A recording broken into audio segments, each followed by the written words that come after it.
Лесник остановился, когда увидел странную картину в зимней тайге. 7 волков сидели кругом и что-то охраняли. Он поднял ружье, думая, что сейчас начнется нападение.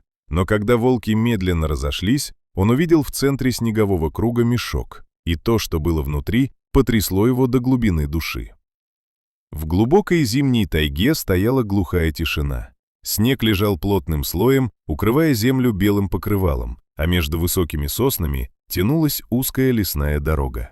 В этот морозный день лесник по имени Андрей ехал по своей обычной тропе на старом снегоходе, проверяя лесные участки. Он знал эти места много лет и редко чему-то удивлялся. Но то, что он увидел впереди, заставило его резко остановиться. Посреди заснеженной поляны стояли волки. Андрей заглушил двигатель и присмотрелся. Их было много, 6 или 7. Волки сидели почти неподвижно, образовав плотный круг. Они не бегали и не охотились, они что-то охраняли. Лесник нахмурился. «Странно», — тихо сказал он себе, — «обычно волки не собираются так просто посреди дороги, и уж тем более не сидят неподвижно». Андрей медленно снял с плеча ружье и осторожно сделал несколько шагов вперед. Волки заметили его сразу. Несколько хищников подняли головы и посмотрели прямо на него. Их глаза спокойно наблюдали за человеком. Но ни один из них не бросился вперед. Они просто сидели. В центре их круга лежал большой мешок, наполовину занесенный снегом. Сердце Андрея забилось быстрее. Он поднял ружье и выстрелил в воздух. Громкий хлопок разнесся по лесу. Волки вздрогнули, но не разбежались сразу. Они медленно поднялись, еще раз посмотрели на человека и один за другим начали отходить в лес. Через несколько секунд поляна опустела. Остался только мешок. Андрей подошел ближе. Его руки слегка дрожали, когда он начал разгребать снег.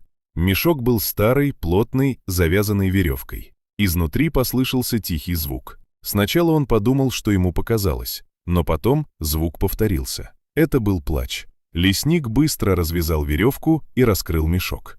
Внутри лежал маленький ребенок. Младенец был аккуратно завернут в теплое вязаное одеяло. Его щеки покраснели от холода, а маленькие руки слабо шевелились. «Господи!» – прошептал Андрей. Рядом с ребенком лежал сложенный лист бумаги. Он развернул его. На неровных строчках было написано: «Если вы нашли этого мальчика, его зовут Миша. Пожалуйста, спасите его. Я не могу оставить его там, где мы живем. Дайте ему шанс на нормальную жизнь». Подписи не было. Андрей оглянулся на лес. Волков уже не было видно, но он вдруг понял одну странную вещь. Если бы они хотели, они могли бы разорвать мешок за несколько секунд. Но они этого не сделали. Наоборот, следы на снегу показывали, что звери лежали вокруг мешка.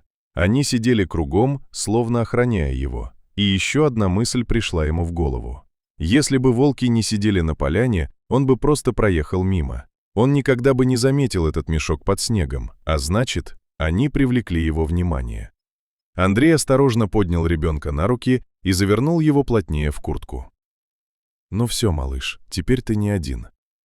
Младенец тихо всхлипнул и немного успокоился. Когда лесник уже собирался идти к снегоходу, он снова посмотрел в сторону леса. Между деревьями на мгновение мелькнула серая фигура. Один из волков стоял на краю леса и смотрел на него.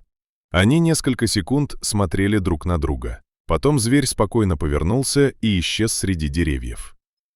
Андрей долго еще думал об этом. В суровой тайге действует простой закон. Сильный выживает, слабый погибает.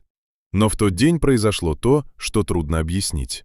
Волки не стали хищниками, они стали стражами. Они согревали ребенка своими телами, сидели вокруг него всю ночь и ждали, пока придет человек. И только когда человек появился, они тихо ушли обратно в лес.